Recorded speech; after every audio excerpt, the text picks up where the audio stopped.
नमस्कार दोस्तों, आप देख रहे हैं यूपी समाचार। आइए जानते हैं उत्तर प्रदेश की बड़ी खबरें। आज की पहली खबर यूपी के बिजली उपभोक्ताओं के लिए गुड न्यूज। बिजली उपभोक्ताओं के लिए गुड न्यूज है। पूर्वांचल विद्युत वितरण निगम ने बिजली उपभोक्ताओं को बड़ी राहत दी है। वर्तमान कनेक्शन पर स्मार्ट मीटर नींव पट्टा शुल्क लगाया जाएगा, जबकि नए कनेक्शन के लिए आवेदन करने पर मीटर का मूल्य वसूला जाएगा। वहीं बिजली दर पर 2% की छूट भी दी जाएगी। यदि उपभोक्ता 1000 रुपए का मीटर रिचार्ज कराएंगे तो उन्हें 1010 रुपए का बैलेंस मिलेगा। वर्तमान में जिन उपभोक्ताओं के घर मीटर लगाए गए हैं उन्हें पोस्ट पेड की सुविधा दी गई है। प्रीपेड व्यवस्था लागू होने के बाद उन्हें छूट का लाभ मिलेगा। यूपी में अब सरकारी नौकरियों की बहार आने वाली है। प्रदेश के कई विभागों में जल्द ही भर्तियां निकलेंगी। यूपी पुलिस की 60,200 पदों पर हुई परीक्षा का परिणाम आने के बाद पुलिस विभाग में ही 40,000 और पदों पर भर्तियां निकाली जाएंगी। अंबेडकर नगर पहुंचे सीएम योगी आदित्यनाथ ने इसको लेकर ऐलान भी कर दिया। सीएम योगी ने कहा, अब तक 6.5 लाख सरकारी नौकरी हम लोगों ने उत्तर प्रदेश के युवाओं को दी है। अभी 60,000 से ज्यादा पुलिस भर्ती निकाली गई थी, जिसकी परीक्षा भी संपन्न हो गई है। बहुत जल्द इसका परिणाम भी आने वाला है। सीएम योगी ने आगे कहा, 60,200 भर्ती एक साथ हो जाए। ये पहली बार उत्तर प्रदेश में हुआ है। उत्तर प्रदेश के हर जनपद के युवा ने इसमें भागीदारी की है। इसमें 15,000 केवल बेटियों की भर्ती होने वाली है। चंदौली में पुलिस को उठा ले गए गुंडे, यूपी की सियासत में आया भूचाल। उत्तर प्रदेश के चंदौली से हैरान कर देने वाला मामला सामने आया है। यहाँ गुंडों ने एक पुलिस वाले को सरेआम पीटा और गाड़ी में बिठाकर ले गए। सोशल मीडिया पर यह वीडियो तेजी से वायरल हो रहा है। बताया जा रहा है कि यह गाड़ी और गुंडे सकलडीहा विधानसभा के पूर्व भाजपा प्रत्याशी सूर्यमुनि तिवारी के हैं। अभी ये केवल भाजपा के विधायक प्रत्याशी थे तो इनकी गुंडई का आलम यह है। सोशल मीडिया एक्स पर सपा प्रमुख अखिलेश यादव ने वीडियो शेयर करते हुए लिखा, भाजपा सरकार का पुलिस के प्रति जीरो टॉलरेंस का कारनामा, पुलिस का भाजपाइयों ने किया अपहरण। अब क्या पुलिस वालों को एफआईआर लिखवाने भाजपा के मुख्यालय जाना पड़ेगा? पीड़िता से मिलने पहुंचे अयोध्या सांसद उल्टे पांव लौटे। अयोध्या में दलित पीड़िता के घर पहुंचे सपा सांसद अवधेश प्रसाद से परिवार ने मिलने से इनकार कर दिया। घर के बाहर ही उन्हें रोक दिया। कहा, आप रात के अंधेरे में क्यों मिलने आए हैं? थोड़ी देर में आसपास के लोग आ गए। गांव वालों ने सपा सांसद का विरोध करना शुरू कर दिया। इसके 10 मिनट बाद ही सपा सांसद को उल्टे पांव लौटना पड़ा। दलित लड़की से 2 सितंबर की घटना हुई थी। इसमें शाहबान मुख्य आरोपी है। 5 सितंबर को पुलिस ने एनकाउंटर में उसे गिरफ्तार किया। काशी के लोलार्क कुंड में 9 सितंबर को पुत्र रत्न की प्राप्ति के मनोकामना के उद्देश्य से करीब 1 लाख श्रद्धालु स्नान करने पहुंचेंगे। काशी के लखा मेलों में शुमार लोलार्क षष्ठी स्नान की मान्यता है कि संतान प्राप्ति की कामना लेकर आने वाले दंपतियों की मनोकामना लोलार्केश्वर महादेव पूरी कर देते हैं। सर्वे में सामने आया है कि यहाँ स्नान से 60% लोगों को संतान सुख मिला है। यूपी में विधानसभा चुनाव में जो राम को लाए हैं, हम उनको लाएंगे। गाना गाने वाले गायक कन्हैया मित्तल के कांग्रेस में शामिल होने की खबर से भाजपा को झटका लगा है। कन्हैया मित्तल कांग्रेस में कब शामिल होंगे, फिलहाल इसको लेकर अभी तारीख तय नहीं है, लेकिन कांग्रेस को भाजपा को घेरने का मुद्दा जरूर मिल गया। ओबीसी सूची से बाहर होना चाहते हैं डोली उठाने वाले कहार। देश में जातीय जनगणना को लेकर छिड़े सियासी कोहराम के बीच यूपी में डोली उठाने, पानी भरने और सिंघाड़े की खेती करने वाले कहार समुदाय के लोग ओबीसी सूची से बाहर होना चाहते हैं। उनकी मांग है कि एससी एसटी सूची में जगह दी जाए। इस मांग को लेकर इलाहाबाद हाईकोर्ट में याचिका दाखिल की गई है। हाईकोर्ट ने इस याचिका पर सुनवाई करते हुए केंद्र और राज्य सरकार से जवाब मांगा है। बागपत और मुजफ्फरनगर चीनी मिलों का होगा आधुनिकीकरण। मुख्यमंत्री योगी आदित्यनाथ के निर्देश पर गन्ना विभाग ने बागपत और मुजफ्फरनगर में चीनी मिलों के आधुनिकीकरण की योजना तैयार की है। योजना में इन मिलों की कार्यक्षमता में सुधार के साथ ही तकनीकी अपग्रेडेशन भी शामिल है। बीवी को अस्पताल से डिस्चार्ज कराने के लिए शख्स ने मासूम को बेचा। यूपी के कुशीनगर में बच्चा बेचने के मामले में पुलिस ने 3 महिलाओं समेत 5 लोगों को गिरफ्तार कर लिया है। जानकारी के मुताबिक बरवा पट्टी के दशहवा के रहने वाले हरेश पटेल को बच्चा बेचने के लिए मजबूर किया गया था। इसके लिए फर्जी गोदनामा भी तैयार कराया गया। सीओ तमकुही राज की जांच में यह तथ्य सामने आया। वहीं रुपये लेने के आरोपी सिपाही लाइन हाजिर कर दिया गया। साथ ही बच्चे को बरामद कर परिजनों के सुपुर्द कर दिया गया है। यूपी में एक्सप्रेसवे के किनारे सोलर प्लांट लगाने पर मिलेगी सस्ती जमीन। उत्तर प्रदेश में एक्सप्रेसवे किनारे सोलर पार्क विकसित करने का काम सबसे पहले बुंदेलखंड एक्सप्रेसवे से होगा। इसके लिए सरकार निवेशकों को सस्ती दर पर जमीन लीज पर उपलब्ध कराने पर सहमत हो गई है। यहाँ 50-50 मेगावाट के हिसाब से सौर ऊर्जा उत्पादन होगा। इससे संबंधित प्रस्ताव औद्योगिक विकास विभाग ने तैयार कर लिया है। इसे इसी महीने कैबिनेट की बैठक से पास कराया जाएगा। लखनऊ में एक युवक ने दोस्त की वर्दी चुराई, बाजार से स्टार खरीदे। यूपी पुलिस का फर्जी दरोगा बन इस युवक खुद को तैनात भी कर लिया। इस युवक को पुलिस ने राजधानी के चिन्हट इलाके में अयोध्या हाईवे से गिरफ्तार कर लिया। खाकी वर्दी पर 2 स्टार लगाकर घूम रहा यह फर्जी दरोगा कार खरीदने के लिए एक कार में शोरूम पहुंचा था। जूते पर संदेह होने के बाद वह पकड़ा गया।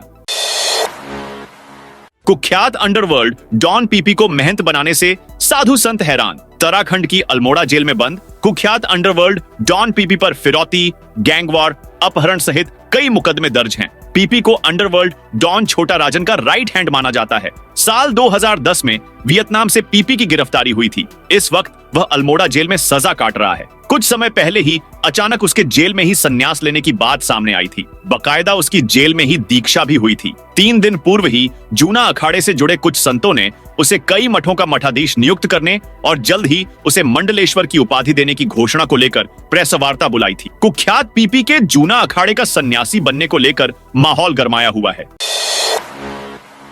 बृजभूषण शरण ने कहा, बजरंग की मानसिकता खराब। बयानों को लेकर एक बार फिर भाजपा के पूर्व सांसद और भारतीय कुश्ती महासंघ के पूर्व अध्यक्ष बृजभूषण शरण सिंह सुर्खियों में हैं। रविवार को विष्णुहरपुर स्थित अपने आवास पर मीडिया से बातचीत में अंतरराष्ट्रीय पहलवानों पर फिर निशाना साधा। बजरंग पूनिया के मानसिकता खराब वाले बयान पर पलटवार करते हुए कहा कि मानसिकता तो पूनिया की खराब है, अपनी पत्नी को दांव पर लगा दिया है। प्रेमानंद महाराज की एआई आवाज से हो रहा फ्रॉड। सोशल मीडिया पर प्रेमानंद महाराज की आवाज का गलत इस्तेमाल किया जा रहा है। इसी को लेकर शनिवार को प्रेमानंद महाराज के आधिकारिक फेसबुक पेज पर एक सूचना जारी की गई है। प्रेमानंद महाराज जी के आधिकारिक फेसबुक पेज पर सूचना जारी की गई है। दरअसल लाखों की संख्या में भक्त उन्हें सोशल मीडिया पर सुनते हैं। इसी सिलसिले में प्रेमानंद महाराज ने राधा केली कुंज की ओर से एक खास संदेश भक्तों को भिजवाया और लोगों से सावधान रहने की अपील की है। इंटरनेट पर आर्टिफिशियल इंटेलिजेंस यानी एआई से महाराज जी की आवाज की नकल कर अराजक तत्व उत्पादों का प्रचार कर रहे हैं। छठ पूजा पर अब टिकट होगा कंफर्म। भारतीय रेलवे ने 3 नई ट्रेनों के संचालन का लिया निर्णय। त्योहारों में होने वाली भीड़ को देखते हुए रेलवे ने 3 और नई ट्रेनों को चलाने का निर्णय लिया है। ये ट्रेनें नागपुर, पुणे, गोरखपुर और बिहार के समस्तीपुर के लिए राह आसान करेंगी। पूर्वोत्तर रेलवे के सीपीआरओ पंकज कुमार सिंह ने बताया कि सभी स्पेशल ट्रेनों में 8 स्लीपर, 2/3 एसी और 6 जनरल कोच होंगे। अब नवरात्र और छठ पूजा में आपको घर जाने के लिए दिक्कतों का सामना नहीं करना पड़ेगा। प्रयागराज में घर घर जाकर खोजेंगे टीबी के मरीज। प्रयागराज में कल 9 सितंबर से टीबी मरीजों की खोज के लिए स्वास्थ्य विभाग की टीम घर घर जाएगी। राष्ट्रीय क्षय रोग उन्मूलन कार्यक्रम के तहत टीबी रोगी खोज अभियान शुरू हो रहा है। 10 दिनों तक चलने वाले इस अभियान के लिए जनपद में कुल 397 टीमों का गठन किया गया है। हर टीम में 3-3 स्वास्थ्य कर्मी शामिल हैं। कुल 1191 कार्यकर्ता इसमें शामिल हैं, जबकि 80 सुपरवाइजर भी इसमें तैनात हैं। लोकसभा चुनाव के दौरान खाली हुई यूपी की 10 सीटों पर होने वाले विधानसभा उपचुनाव के लिए समाजवादी पार्टी और कांग्रेस तैयारी में जुट गई है। विपक्षी गठबंधन Indian national developmental inclusive alliance India में शामिल ये दल उपचुनाव में यूपी सरकार पर उसकी अलोकतांत्रिक कार्यशैली, ध्वस्त होती कानून व्यवस्था पर लगातार हमला बोल रहे हैं। पहले बुलडोजर एक्शन पर विपक्ष सरकार को घेर रही थी, लेकिन अब सियासत में भेड़िए की आमद हो गई है। माना जा रहा है कि कांग्रेस और सपा उपचुनाव में भेड़िए के हमले को मुद्दा बना सकती है। फिलहाल उपचुनावों का कार्यक्रम अभी घोषित नहीं हुआ है। रायबरेली में बिजली विभाग की अनदेखी, 1400 परिवार 20 दिनों से अंधेरे में। रायबरेली के ऊंचाहार क्षेत्र के गांव पट्टी रहस कैथवल में स्थित ट्रांसफार्मर 20 दिन पहले जल गया था। इस ट्रांसफार्मर से कुल 1400 विद्युत कनेक्शन जुड़े हुए हैं, जिसमें घरेलू और कृषि दोनों प्रकार के कनेक्शन शामिल हैं। ट्रांसफार्मर के जल जाने से गांव के सभी उपभोक्ताओं को गंभीर समस्याओं का सामना करना पड़ रहा है। उमस भरी गर्मी के कारण बच्चों, महिलाओं और बुजुर्गों को विशेष रूप से कठिनाई हो रही है। हाथरस का श्री दाऊजी महाराज लक्खी मेला 9 से 30 सितंबर तक लगेगा। मेला श्री दाऊजी महाराज को लेकर 9 से 30 सितंबर तक नगर क्षेत्र में यातायात मार्ग परिवर्तित रहेगा। पुलिस अधीक्षक निपुण अग्रवाल ने बताया कि भक्तों के साथ कोई अप्रिय घटना न हो, इसे लेकर यातायात व्यवस्था में परिवर्तन किया गया है। आपातकालीन सेवाओं, एम्बुलेंस को जाने की अनुमति रहेगी। मेरठ में हाई स्पीड रैपिडेक्स ट्रेन के 1 घंटे लेट आने पर यात्रियों ने स्टेशन पर जमकर हंगामा किया। रविवार की सुबह यात्री रैपिडेक्स से जाने के लिए मेरठ साउथ स्टेशन पहुंचे, लेकिन पहली ट्रेन जाने के बाद दूसरी ट्रेन लेट पहुंची। यात्रियों ने स्टेशन पर हंगामा करते हुए कहा कि भारतीय रेल की तरह नमो भारत भी हो गई। वहीं ट्रेन लेट होने पर एनसीआरटीसी ने माफी मांगी और खेद जताया। संभल जिले से एक हैरान कर देने वाला मामला सामने आया है, जो किसी फिल्मी मामले से कम नहीं है। यहाँ भाजपा नेता ने जमीन हथियाने के लिए खुद चीरा लगवाकर गोली ट्रांसप्लांट करवा ली। उसके बाद हमले की झूठी कहानी गढ़कर पड़ोसियों को जेल भिजवा दिया। अब भाजपा नेता समेत 4 लोगों को गिरफ्तार किया है। ज्ञानवापी की जमीन विश्वनाथ कॉरिडोर को देने की मांग। वाराणसी के ज्ञानवापी परिसर की 1000 वर्ग फीट की जमीन की अदला बदली के खिलाफ जिला कोर्ट में एक याचिका दायर की गई है। दायर याचिका को कोर्ट ने स्वीकार करते हुए शनिवार देर शाम लिस्टेड कर दिया। ज्ञानवापी परिक्षेत्र की जमीन को 3 साल पहले की अदला बदली की गई थी, जिसे कोर्ट में याचिकाकर्ता ने गलत बताया है। याचिकाकर्ता ने विश्वनाथ कॉरिडोर की सारी जमीन बाबा विश्वनाथ के नाम करने की मांग की।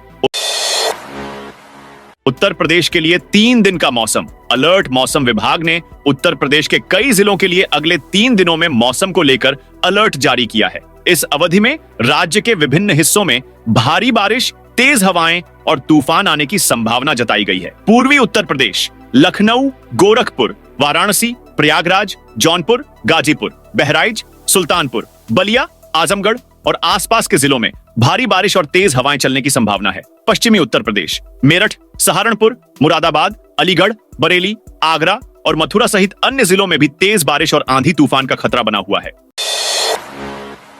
छोटा हरिद्वार में सीसीटीवी से औरतों को कपड़े बदलते देखने वाले महंत पर 1 लाख का इनाम घोषित। गाजियाबाद के मुरादनगर में छोटा हरिद्वार के नाम से प्रसिद्ध गंगनहर स्थित शनि मंदिर घाट पर महिलाओं के चेंजिंग रूम में सीसीटीवी कैमरे लगाने के मामले में फरार महंत मुकेश गोस्वामी पर कानून का शिकंजा और कस गया है। गाजियाबाद पुलिस ने 110 दिन से फरार चल रहे आरोपी महंत पर पुलिस अब 1 लाख रुपए का इनाम घोषित कर दिया है। इलाहाबाद हाईकोर्ट भी अब तक महंत की गिरफ्तारी नहीं होने पर कड़ी नाराजगी जता चुका है। बिना मेकअप के पत्नी को देखकर पति नाराज। फिल्टर भी कमाल का है, काले को गोरा और गोरे को काला कर सकता। आगरा में एक युवक ने फोटो देखकर लड़की पसंद की। जब लड़की दिखाई तो मेकअप में थी, शादी हुई तो भी मेकअप कर रखा था। शादी के बाद जब पत्नी को बिना मेकअप के देखा तो विवाद हो गया। उसने आरोप लगाया कि उसके साथ धोखा हुआ है। पत्नी तो काली है। विवाद इतना बड़ा कि पुलिस तक आ गया। शनिवार को परिवार परामर्श केंद्र में समझौता कराया गया। सीएम योगी ने जनता दरबार में सैकड़ों लोगों की सुनी फरियाद। मुख्यमंत्री योगी आदित्यनाथ ने रविवार की सुबह गोरखनाथ मंदिर में जनता दरबार लगाया। इस दौरान सीएम ने वहां मौजूद सैकड़ों लोगों से मुलाकात कर उनकी समस्याएं सुनी। उन्होंने सभी को आश्वस्त किया कि सबकी मदद की जाएगी, किसी को चिंता करने की जरूरत नहीं है। उन्होंने लोगों की समस्याओं से संबंधित प्रार्थना पत्र लेकर उसे संबंधित अधिकारियों को सौंपते हुए निर्देशित किया कि समयबद्ध और गुणवत्तापूर्ण ढंग से समस्याओं का निस्तारण कराया जाए। सुल्तानपुर में सराफा डकैती में शामिल मंगेश यादव का इनकाउंटर करने वाली यूपी एसटीएफ टीम को लीड कर रहे डिप्टी एसपी डीके शाही का बृहस्पतिवार को दिया गया बयान चर्चा में है। सोशल मीडिया पर वायरल बयान में वह कह रहे हैं कि जो जिस लायक है उसको उसी तरह का जवाब दिया जा रहा है। सितंबर में इस दिन से 3 दिनों तक का सार्वजनिक अवकाश घोषित। सितंबर के महीने में हम मानसून को अलविदा कहकर मौसम और त्योहारों का स्वागत करते हैं। इस महीने में आपको 3 दिन की लंबी छुट्टी मिलने वाली है। 16 सितंबर को ईद ए मिलाद का पर्व है। सोमवार के दिन पड़ने वाले इस पर्व में छुट्टी मिल सकती है। 17 सितंबर को विश्वकर्मा पूजा और अनंत चतुर्दशी के दिन भी स्कूलों में अवकाश रहता है। अब ऐसे में आपको घूमने फिरने और अपनों के साथ वक्त बिताने के लिए 3 दिन का मौका मिल रहा है। भिक्षा मांगने के बहाने घर में घुसा साधु। उत्तर प्रदेश के बरेली में साधु वेशधारी जबरदस्ती घर में घुस गया और भिक्षा में आटा मांगने लगा। जैसे ही महिला आटा लाने के लिए कमरे में गई तो उसके पीछे पीछे जाकर उसे कुछ सुंघाकर बेहोश कर दिया। इसके बाद महिला के हाथ पैर बांधकर उसके मुंह में कपड़ा ठूंस दिया। फिर जब महिला के होश आया तो वह देखकर दंग रह गई। पूरा मामला थाना सिरौली के गांव गुरबा का है। सपा पर योगी का कड़ा प्रहार। कहा, सत्ता विरासत में मिल सकती है, बुद्धि नहीं। मुख्यमंत्री योगी आदित्यनाथ आज अंबेडकर नगर दौरे पर पहुंचे, जहां सीएम योगी ने अंबेडकर नगर की जनता को 1231 करोड़ की लागत वाली 6778 परियोजनाओं की सौगात दी। साथ ही अपने संबोधन के दौरान योगी ने समाजवादी पार्टी और अखिलेश यादव पर जमकर हमला बोला। उन्होंने कहा कि सत्ता तो विरासत में मिल सकती है, लेकिन बुद्धि नहीं। बीजेपी सरकार क्रिमिनल गैंग की तरह चला रही यूपी एसटीएफ 2 दिन पहले सुल्तानपुर में हुए मंगेश यादव नाम के व्यक्ति के एनकाउंटर पर सियासत अभी जारी है। सपा प्रमुख अखिलेश यादव ने एनकाउंटर को लेकर कई बार सवाल उठा चुके हैं। एनकाउंटर को लेकर अखिलेश ने जब यूपी सरकार पर जाति देखकर कार्रवाई करने का आरोप लगाया तो सत्ता पक्ष ने भी जवाबी पलटवार किया। पक्ष विपक्ष के बीच आरोप प्रत्यारोप का दौर जारी ही था कि अब राहुल गांधी ने भी सुल्तानपुर एनकाउंटर पर सवाल उठा दिए। राहुल गांधी ने कहा, वर्दी पर लगी खून की छींटें साफ होनी चाहिए। राहुल गांधी ने अपने सोशल मीडिया अकाउंट एक्स पर लिखा, भाजपा शासित राज्यों में कानून और संविधान की धज्जियां वही उड़ा रहे हैं। उत्तर प्रदेश के प्रयागराज में एक घर की छत पर नोट बरसने की बात सुनकर पिछले 2 दिनों से लोगों की भारी भीड़ जुटी हुई है। बेरवा गांव के किसान अरुण कुमार के घर की छत पर मिले 100 रुपए के 2 नोट और 50 रुपए का 1 नोट, साथ ही लाल रंग से लिखा संदेश और खून की आकृति ने इलाके में खलबली मचा दी है। बताया जा रहा है कि जब अरुण कुमार के परिवार के लोग 2 दिन पहले छत पर गए और वहां नोटों के साथ एक संदेश पाया। संदेश में लिखा था, मोती मरेगा और अरुण भी मरेगा, मोती अरुण का बेटा है। इसके अलावा नोटों के साथ एक टूटे पत्थर पर खून की अजीब आकृति भी बनी हुई थी। यह पत्थर अलग शेप का था और इस पर खून की आकृति ने परिवार के सदस्यों को चिंतित कर दिया। पैगंबर ए इस्लाम की यौमे विलादत के जश्न का देश भर में 16 सितंबर सोमवार को मनाया जाएगा। इस मौके पर बरेली में 2 जुलूस निकाले जाएंगे। एक जुलूस एक ईद मिलाद की पूर्व संध्या पर पुराना शहर से और दूसरा ईद मिलाद उन नबी के दिन मुख्य जुलूस कोहाड़ा पीर से निकाला जाएगा। सरकारी अस्पताल में पुलिस के सामने चले लात घूंसे अलीगढ़ के अतरौली थाना क्षेत्र के सरकारी अस्पताल में शनिवार को जमकर मारपीट हुई। पुलिस के सामने ही 2 पक्ष आपस में भिड़ गए और उनमें अस्पताल में अंदर लात घूंसे चलने शुरू हो गए। पहले पुलिस कर्मियों ने उन्हें रोकने की कोशिश की, लेकिन मारपीट कर रहे लोगों की संख्या काफी ज्यादा थी, जिसके बाद पुलिस भी अस्पताल के अंदर खड़े होकर नजारा देखती रही और दोनों पक्षों में जमकर मारपीट होती रही। काफी देर हंगामा चलने के बाद मामला शांत हुए और इस दौरान कई लोग घायल भी हुए। भूमाफिया ब्रजेश अवस्थी का 2 मंजिला मकान ढाया गोंडा में सरकारी जमीनों पर अवैध कब्जा करने वालों के खिलाफ प्रशासन का सख्त रुख जारी है। इसी कड़ी में गैंगस्टर और भूमाफिया ब्रजेश अवस्थी के अवैध कब्जे पर बनी 2 मंजिला इमारत को बुलडोजर से ध्वस्त कर दिया गया है। नगर पालिका की सरकारी नजुल भूमि पर कब्जा कर बनाए गए इस मकान को गिराने की कार्रवाई पिछले 2 दिनों से जारी थी। साथियों, ये थी उत्तर प्रदेश की दिन भर की ताजा और बड़ी खबरें।